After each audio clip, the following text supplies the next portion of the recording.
Come, Holy Spirit, and kindle the fire that is in us. Take our lips and speak through them. Take our hearts and see through them. Take our souls and set them on fire. Amen.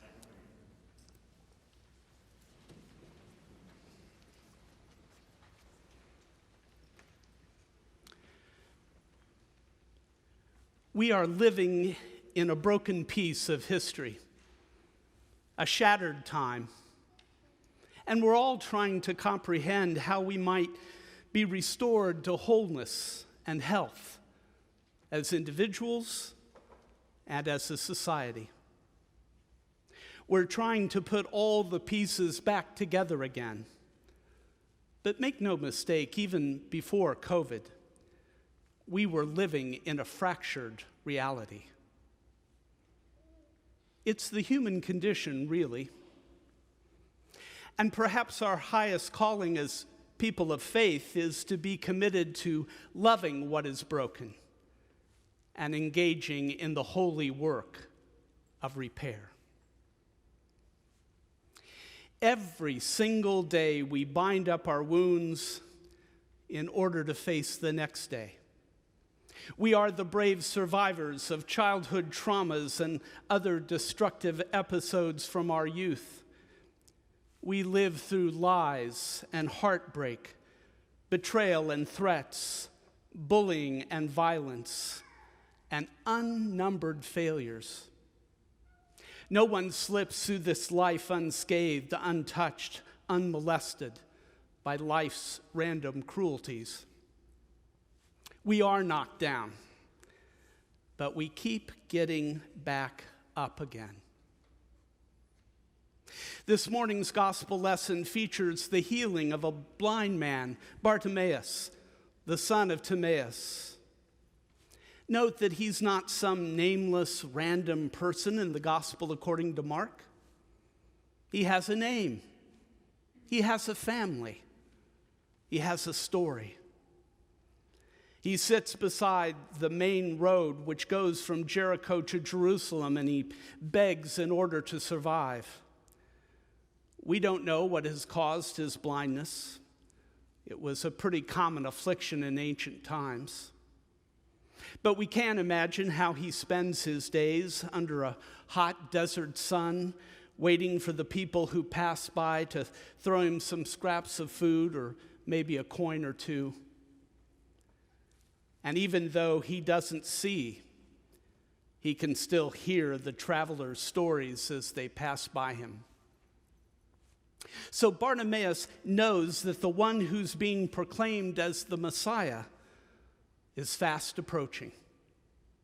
Everyone knows that a true Messiah, a true King of David, will have healing powers. King Solomon certainly did. So Bartimaeus knows he just might have a chance. Maybe, he just might have a chance to be made whole again. Sure, it's embarrassing to make a spectacle of yourself, to call attention to your affliction, but really, what is there to lose? His pride? That's not much more than a faded memory to him. By naming Jesus the Son of David, Bartimaeus is proclaiming him the King of the Jews, a dangerous political label. Jesus, Son of David, have mercy on me. Jesus, Son of David, have mercy on me. Jesus, Son of David, have mercy on me. The pleas are left hanging in the air.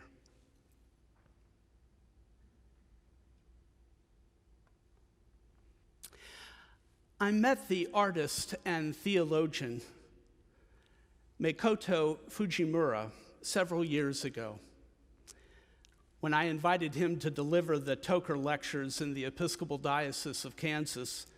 Fujimura is a student of kintsugi, which translated literally from the Japanese means golden repair.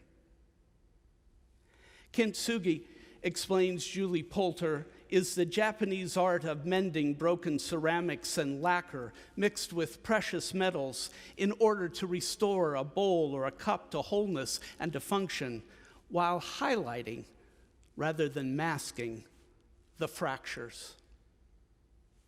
She writes, objects repaired by kintsugi masters are often stunningly beautiful, veined with gold, silver, or platinum, that trace a history of traumatic destruction and sublime redemption. But behind each Instagram-ready bowl is a practice and tradition that doesn't begin with the gold, but with the broken shards.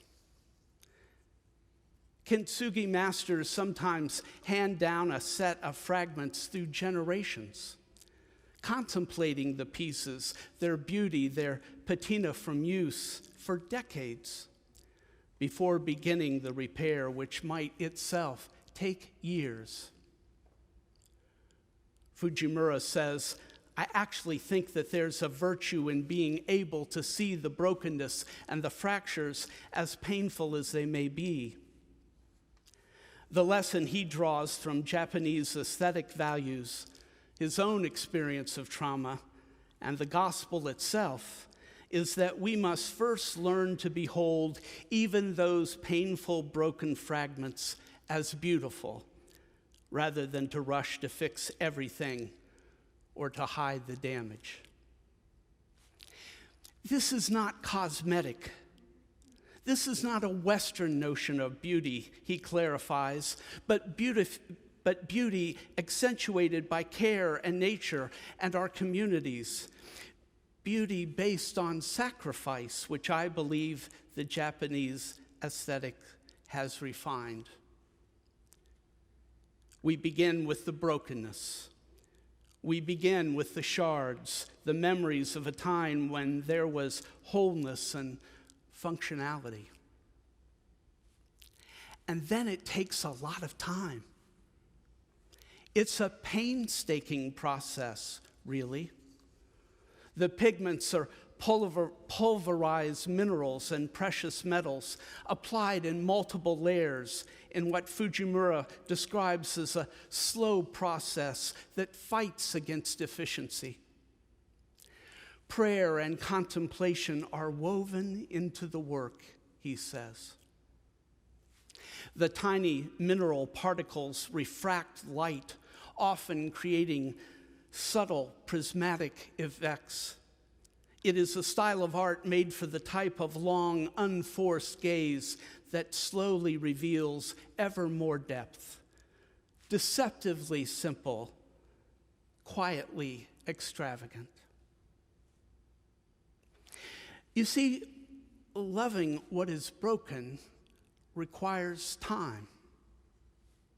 The healing process takes patience. We can't simply see where the broken places are and slather them with epoxy. That quick fix mentality doesn't often work on porcelain or on human beings. Some breaks may be relatively clean and easier to repair, but with others, there are fractures which run under the broken places. Unseen fissures and fault lines running beneath the surface. Healing these complex breaks requires deep attention and patience. It requires love and mercy and prayer. In the art of kintsugi, the materials used in the repair process are more precious than the material used in creating the original object. Gold, silver, platinum, these materials are not inexpensive. They're not easily obtained. Healing is costly. What is the true value of human empathy or compassion offered by a friend or a priest or a therapist or a pastoral counselor? What is the value of mercy or grace? How can we properly value the love which heals the wound and mends the tear? Let us call it priceless. Let us proclaim what it genuinely is, truly holy and deeply sacred. None of these healing processes are pursued to disguise the damage done. There can really be no hiding of the loss. You can't paper over trauma. As Archbishop Desmond Tutu discovered at the end of apartheid in South Africa, one cannot achieve authentic reconciliation without first giving voice to the truths of the damage done. For Makoto Fujimura, the good news always comes with scars. This is a part of his art, and it's also a fundamental part of his faith, as well as our own. I think the most surprising thing about Thomas's encounter with the risen Lord is that when Christ returns to earth, the wounds from the crucifixion are still visible on his hands and in his feet. The new creation is not simply going to be a return to the perfection of the Garden of Eden.